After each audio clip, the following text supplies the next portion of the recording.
Alabama, let's get it. The process, no one can stop this. How to show in the streets, I bet you can't top this. Recruiting news and interviews, just sit back and watch this. Recruiting news and interviews, just sit back and watch this. The process.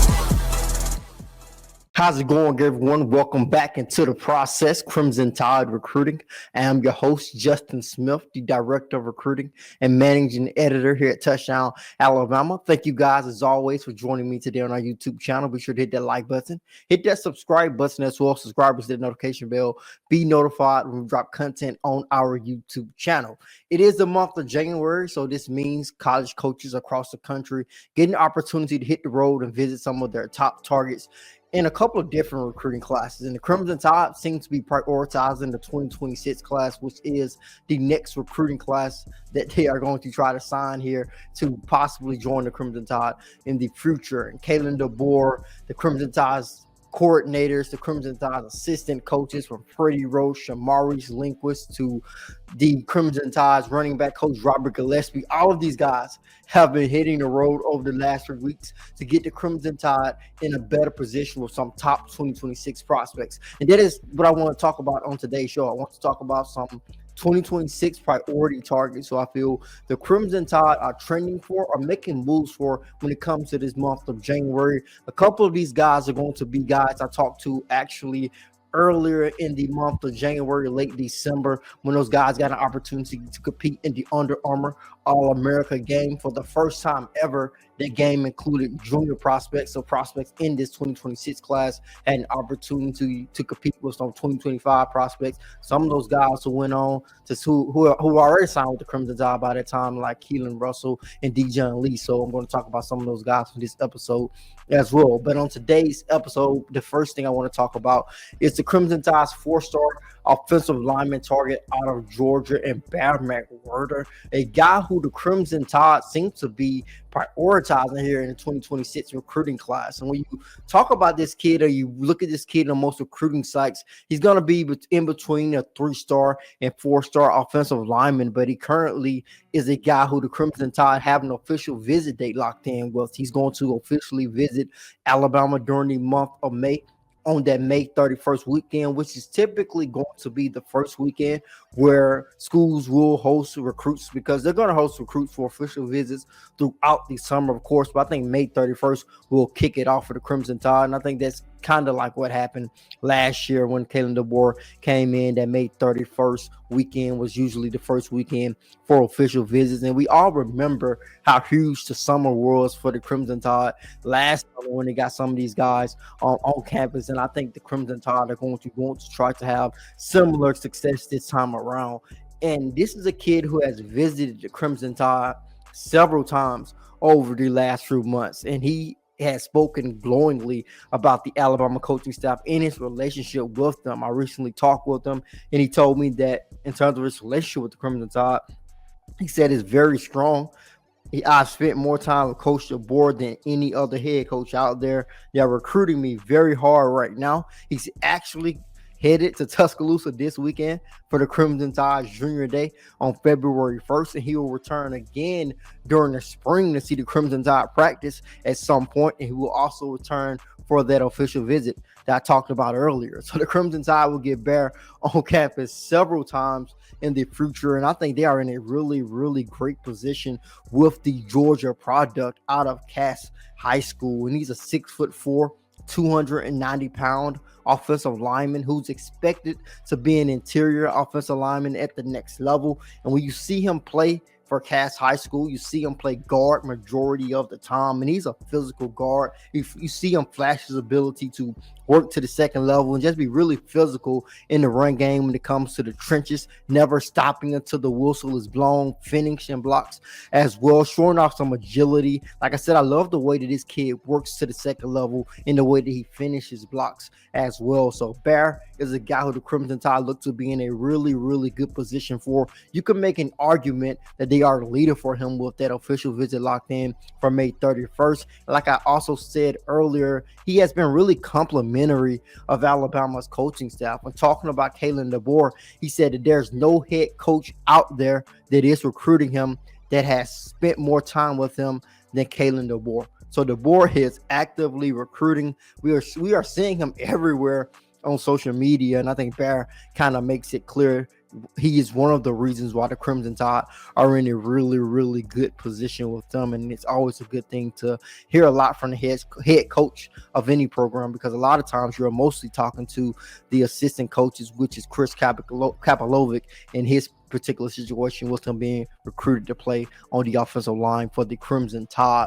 The next prospect I want to talk about is a 5-star athlete out of California by the way of Mount Miguel High School, and Brandon Arrington.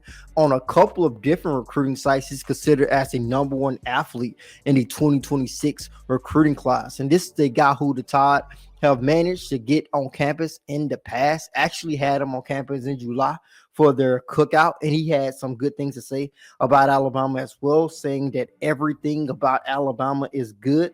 I feel like everything fits me, the city, the area, and the coaching staff. So from that moment in July, we knew that the Crimson Tide were in a really, really good position with Brandon Arrington. And he's actually similar to Bear, going to be in Tuscaloosa this weekend for the Crimson Tide's Junior Day. And he is a prospect who the Crimson Tide seem to be going all in for. Alabama's coaching staff, when it comes to Kalen DeBoer, Maurice Lincoln, Jamarcus Shepard, and the Crimson Tide's general manager, Courtney Morgan, made their way to California this week to check out Arrington. And he's going to basically get back to Tuscaloosa on this weekend and see them again. So he's going to see the Crimson Tide 2-time in terms of the coaching staff, 2-time within a week frame. And he's a California kid. We all know the Crimson Tide. This current staff have a lot of connections with the West Coast, and it seems like they're using it in terms of recruiting Arrington. And he's a guy who plays on both sides of the football from Mount Miguel at 6'3". He's a guy with verified type of speed. He's long and lengthy at 6'3" and about 180 pounds. He's a speedster with verified explosive type of time with a PR of 10.27 and do a 100-meter dash. He can reportedly run a 4.38 40-yard dash. So this is a kid who has some explosiveness to go along with that length. And I remember watching his film originally, and he shined as a receiver very, very early on in his high school career. But now watching his film from this season, he really flourishes on the defensive side of the football now. And I think it has a lot to do with his length, with those long arms. He is the type of guy that a lot of college coaches and programs are going to put on the defensive side of football at cornerback, because you can't teach the type of length that he has. You can't teach the type of speed that he has. And that is something that a lot of college coaches are going to try to consider when it comes to Brandon Arrington. But like a lot of these guys who are considered athlete prospects, some schools will give them opportunity to play on either side of the football. So it'll be really interesting to see how the Crimson Tide handle him. Like I said, Jamarcus Shepard, Alabama's wide receiver coach, and Maurice Lincoln, the Crimson Tide's defensive back coach, actually were in California for that visit. And I think this is a guy who has some versatility and possibly an opportunity to play on either side of the football. And he's just one of those special prospects who is in that kind of unique position. So Brandon Arrington will be back in Tuscaloosa on this weekend for the Crimson Tide Junior Day. Seems to be really, really interested in Alabama at the moment. The next guy I want to talk about is another prospect who will be in Tuscaloosa on this weekend, and his name is Emanuel Ruffin. And he's from Bessemer City High School in Bessemer, Alabama. This is a kid whose recruitment hit another stratosphere this past week.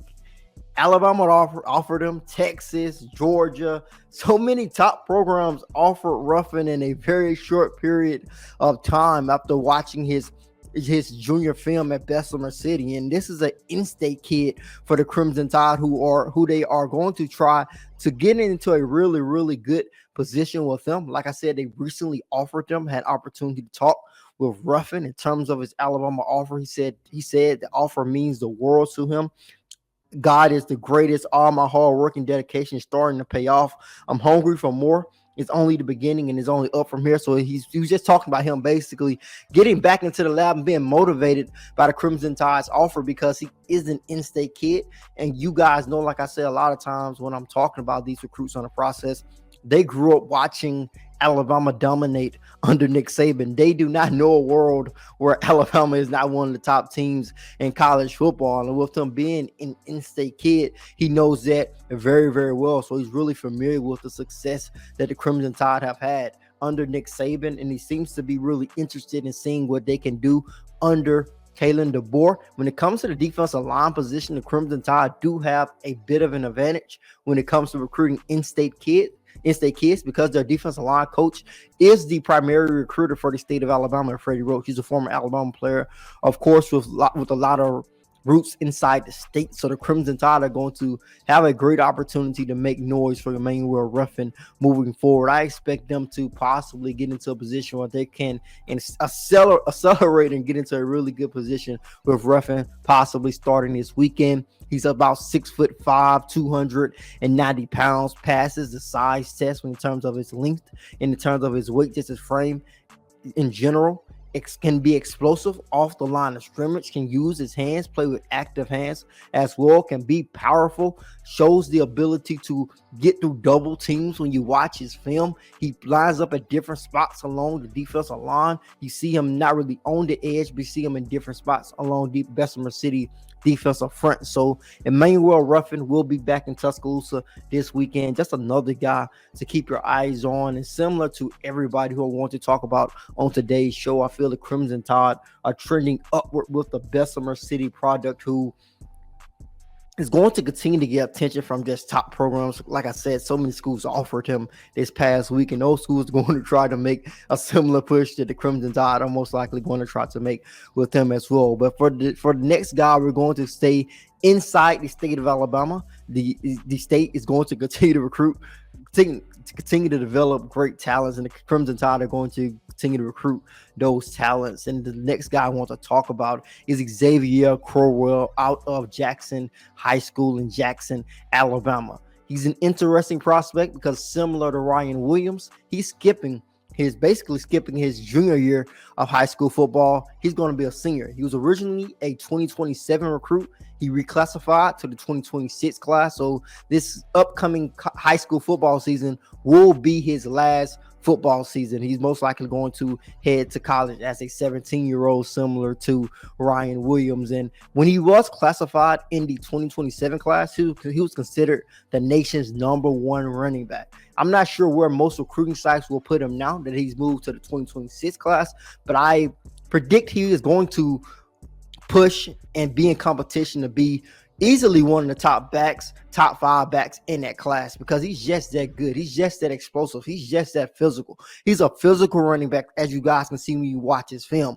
This is a guy, if you're going to tackle him, you better not just bring your arms. You better bring your pads. You better bring everything you can. You better bring some force if you want to try to get this guy down, because arm tackles are not going to get him down. He's a physical runner. Run through arm tackles. You've got to bring your pads, lower your pads, try to get down low. If you're going to try to tackle a guy like Xavier Crowell, specifically in space, flashes an ability to catch the football out of the backfield and explode into the open field, which is something I feel a lot of times you don't see out of high school running backs. A lot of times you see them just running the football. But Crowell is actually blessed to play with a 4-star quarterback in Landon Duckworth. So with Duckworth throwing the football everywhere, with him being a high-profile prospect, if you are his running back, you get an opportunity to catch the football out of the backfield from a great thrower of the football, which not every running back across the country gets an opportunity to do that. And Crowell really takes advantage of that. The Crimson Tide have been working to build a great relationship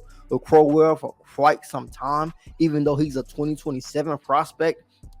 I probably can say pretty confidently there's no school that has hosted Crowell more than the Crimson Tide. And he has been to Tuscaloosa several times with Kalen DeBoer being the head coach. The last time I talked to Crowell, he was a 2027 kid the last time I talked with him, but it was actually earlier this month when he confirmed to me that he will be in Tuscaloosa on this weekend. But he just said he said he had a great relationship with the Crimson Tide's coaching staff. He's really confident in what they are doing in Tuscaloosa, just telling me that he feels that their coaching staff is great. And he's a 5'11", 215-pound back who, like I said, is very physical, but he's also explosive, verified track speed as well, similar to Brandon Arrington.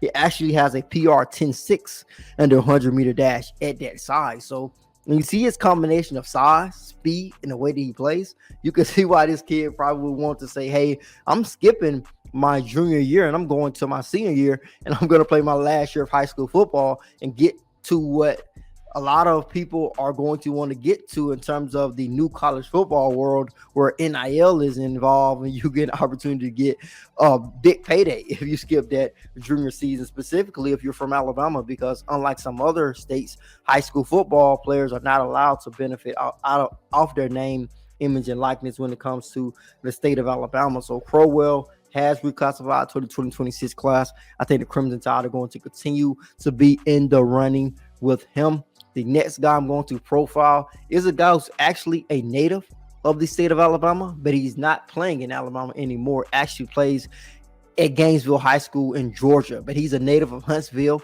Alabama. Grew up a fan of the Crimson Tide, and like I talked about when I talked about Ruffin, these kids do not know a world where the Crimson Tide are not one of the best teams in college football. And Griffin has continued to grow a great relationship with the Crimson Tide's coaching staff, including Alabama's outside linebacker coach, Christian Robinson. He's the guy who's really leading the push for the Crimson Tide when it comes to Xavier Griffin. And Griffin is a four-star linebacker, one of the top linebackers in the country, one of the more versatile prospects in his 2026 recruiting class, because he can do a little bit of everything from that linebacker position. We actually had an opportunity to see him in action, which is the film that you guys are seeing, when Gainesville High School came to Alabama to take on Moody High School. And I was really impressed with Xavier Griffin. I think the Crimson Tide are going to continue to be impressed with him because he fits the perfect frame when it comes to the size, speed, and athleticism of that Wolf linebacker position. Because in Kane Womack's defense, that 4-2-5 swarm defense, you need Wolf linebackers who are strong at the point of attack, guys who can rush from the edge, guys who can drop back in coverage and not look out of place, who can be athletic, play in space really well. Quay Rusaw is just like a perfect combination in terms of his skill set for that Wolf linebacker position. Of course, Xavier Griffin is not as strong in terms of weight as Quay Rusaw, but he has a length advantage over Rusaw. So that Wolf linebacker position just fits perfectly for Xavier Griffin. Alabama's coaching staff visited him actually a couple times during this month, just showing him that he is a priority for them. He is a USC commit at the moment, so the Crimson Tide are going to have to try to flip him from the USC Trojans if they want his services in the future. So Xavier Griffin will continue to be one of the top prospects to watch out for when it comes to the Crimson Tide. Now we're going to go to the state of Ohio and talk about the number one cornerback in the 2026 recruiting class, according to multiple recruiting outlets, in Elbert Hill. And he's a guy, when you watch his film, he's going to play a lot on the offensive side of football in the film that we are showing you on today, but he is a guy who's capable on both sides of the football as well, in terms of being effective and just being a great athlete to watch. When you watch him return kicks, you watch him play running back, it looks like he's on a whole different level from his level of competition, which sometimes happen because I think he doesn't go to a school where he probably is going to play against top prospects every week. So when it comes to a prospect like this, I think the thing that is most important when it comes to evaluating them against the competition that they go up against is the fact that they dominate it like they're supposed to. If you are a five-star, you're going up against a bunch of kids who probably would not play college football. You need to look like you are that level of kid that you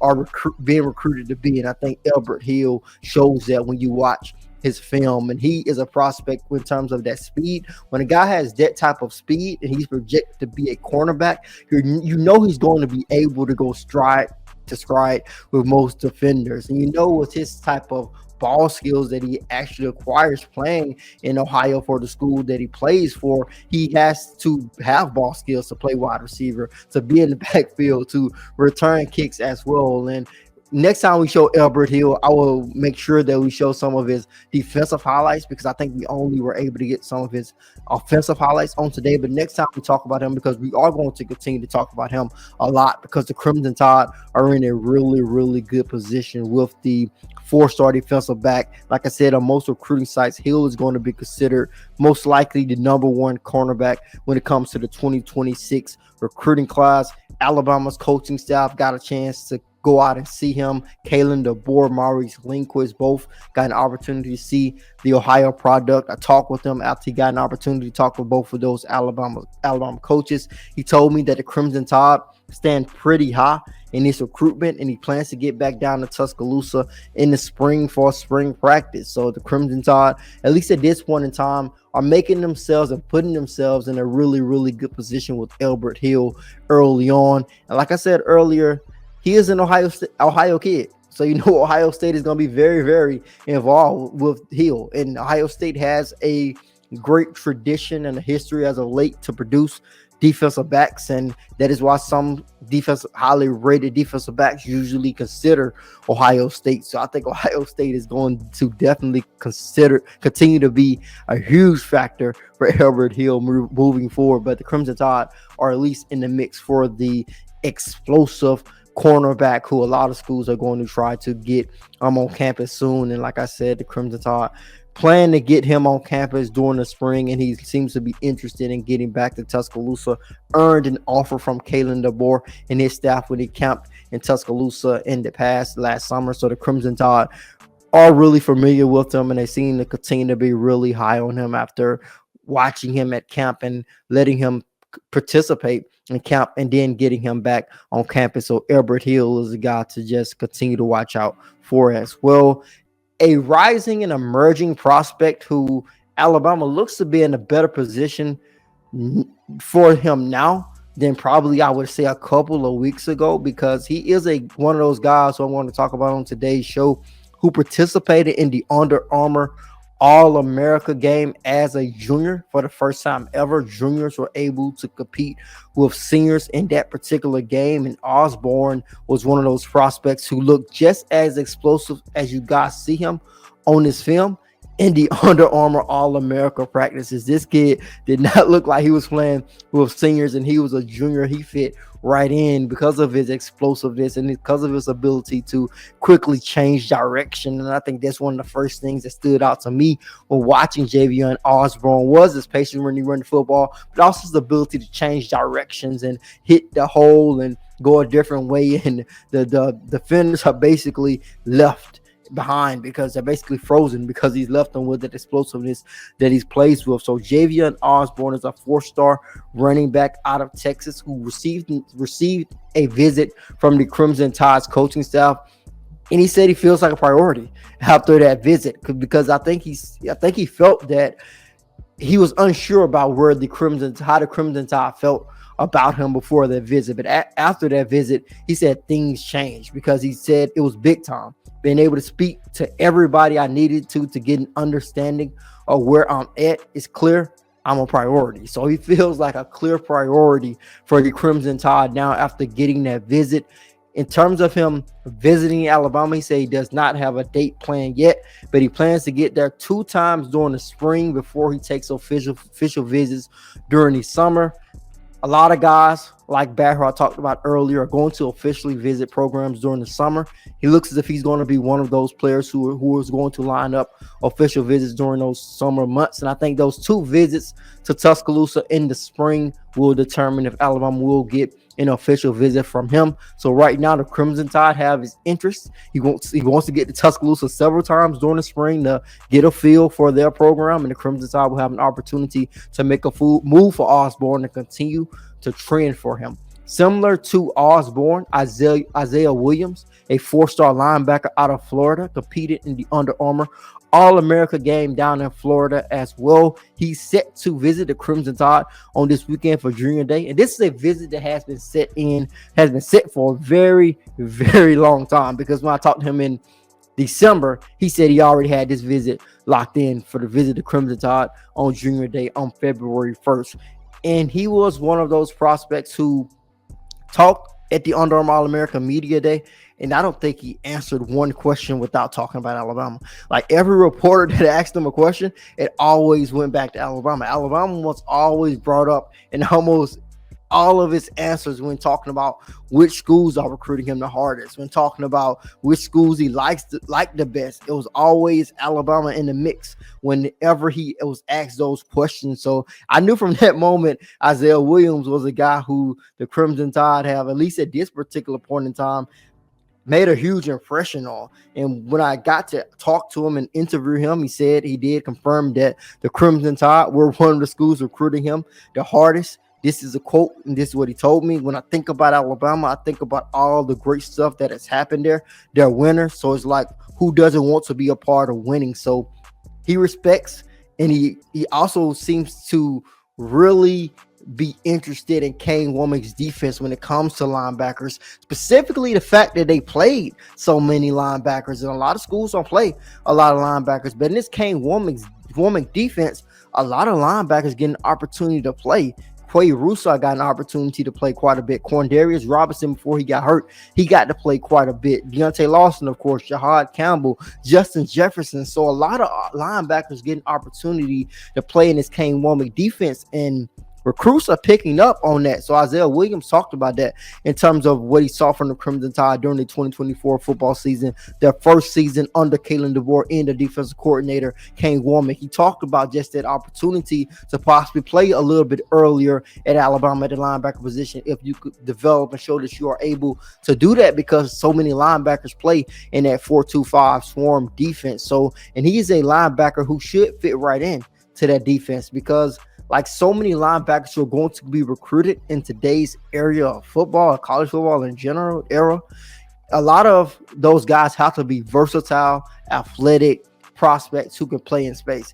They're going to have to be just as good of athletes as those wide receivers, as those running backs, because they're going to be called upon if they want to continue to play college football at a high level, and if they want to possibly compete in the NFL one day, they are going to have to compete against those explosive athletes in space. And Isaiah Williams is one of those guys who is capable of doing that. So Williams is a 4-star linebacker who actually has the Crimson Tide in his top 5 ahead of this visit. So basically confirming what he said at that Under Armour All-America Media Day, saying that the Crimson Tide are indeed one of the schools really pushing hard for him. He's 6'2", 215 pounds, finished his junior season with 137 tackles, 22 tackles for loss. 22 tackles for loss and 6 sacks. So he had great stats, was able to show his versatility, be that hybrid linebacker that everybody needs in today's era of college football. Has Alabama, Florida, Florida State, Georgia, and Penn State in his top 5. Like I said earlier, Isaiah Williams will be in Tuscaloosa, plans to be in Tuscaloosa on this weekend. Now we're going to go to the offensive side of the football and talk about yet another guy who participated in that Under Armour All-America game as a junior, quite possibly the best wide receiver in his 2026 class. He's going to push for that alongside Cedarian Morgan, alongside the Ohio State Buckeyes 5-star wide receiver commit, Chris Johnson. So there are going to be a lot of great wide receivers in this 2026 class, and Tristan Keys deserves to be in that conversation. One of the better route runners in his class, and he's one of those few and rare wide receivers. When you watch his film, you see him get free and create separation with this ability to run routes. And if you're able to do that, it actually paints the picture. It puts you in a great position to possibly play early when you're able to do that at the high school football level. Easily one of the best route runners in this 2026 class. He's a joy to watch if you really like watching great route runners go to work, and you also see what he's able to do after the catch, catching screenplays and also being able to turn those into touchdowns. And he's one of those long, lengthy, athletic wide receivers who people are going to be lining up for miles to recruit this kid and continue to be in the running for him. And Tristan Keys, probably one of my favorite wide receivers in this 2026 class, has the Crimson Tide in his top 12. Of course, that's very, very early. A lot can change if a guy is still considering a top 12. But right now, we know that the Crimson Tide are in the running for the 5-star wide receiver. I talked with him at the Under Armour All-American Media Day. This is what he had to say. I like how they played a lot of freshmen this year. Those freshmen contributed to the teams. Things didn't go their way this year, but that's football. Their new coaching staff. I still think they did a pretty good job and worked really hard. So Tristan Keys seemed to show a lot of respect, and also a lot of those recruits who were at that Under Armour All-America Media Day, they seem to really show a lot of understanding of the way that the Crimson Tide's season ended. Because looking at Alabama, of course, 9-4 is something that hasn't happened a lot in Tuscaloosa over the last few decades under Nick Saban. But a lot of recruits seem to be mature about it in terms of just Kalen DeBoer coming in, so much transitioning happening, and they seem to be understanding of kind of like how the season played out, and they're still like considering Alabama and the Crimson Tide is still in the running for some of the top prospects in the country easily. Keys, 6'3", 185 pounds. Like I said, one of the better route runners in his 2026 recruiting class. He also said that he feels that the Crimson Tide produce a lot of great wide receivers, and they are just one of those programs who a lot of recruits look at as wide receiver use. So he has been very complimentary of the Crimson Tide. And Tristan Keys, no matter where he goes, he's going to want to play with a great quarterback in the Crimson Tide. Like every other year, going to recruit quarterbacks. And Jared Curtis, the 5-star quarterback out of Tennessee and former Georgia commit, seems to be a guy who the Alabama coaching staff really, really likes. He actually reported an offer from the Crimson Tide soon after Kalen DeBoer was in Tuscaloosa. So the Crimson Tide's coaching staff have seen like Curtis for quite a bit of time. They actually got out to Tennessee to visit him as well, showing him that he is a quarterback that they are very, very interested in. Curtis has had a bit of an injury bug for the last year or so. Actually got hurt the very first game of his junior season. So the highlights you guys are seeing from Curtis are actually from his sophomore season. And if you have followed recruiting, you know that recruits typically take the biggest jump from that sophomore to junior season. So he did not have a junior season. So it will be really interesting to see how his senior film looks. But he's still one of the top quarterbacks in the country when it comes to the 2026 recruiting class. You see why when you watch his film, you see him be able to throw a variety of passes, make all type of throws, throwing a different type of routes, which is something that you like to see out of a quarterback. But like I always say when I'm evaluating quarterbacks, making all the throws is kind of like the baseline. If you're going to be a collegiate D1 quarterback, you got to make all of the throws, but can you do them consistently down in and down out in certain situations when the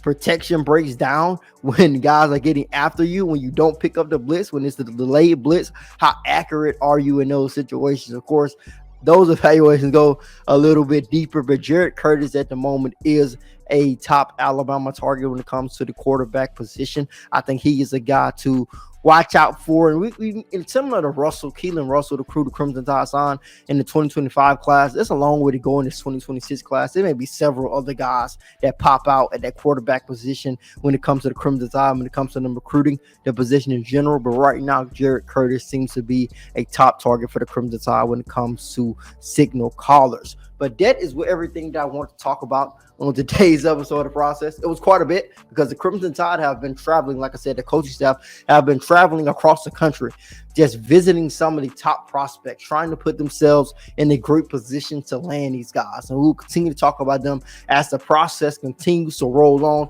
We are officially back on Touchdown Alabama's YouTube, and we are going to be cranking out shows possibly 2 times a week, at least 1 time a week when it comes to the process. But thank you guys for your patience, and thank you guys so much for joining me today on this episode of The Process. As always, before you leave, hit that like button, hit that subscribe button, subscribe and hit that notification bell, be notified when we drop content on our YouTube channel. As always, I am Justin Smith, the Director of Recruiting and Managing Editor here at Touchdown Alabama.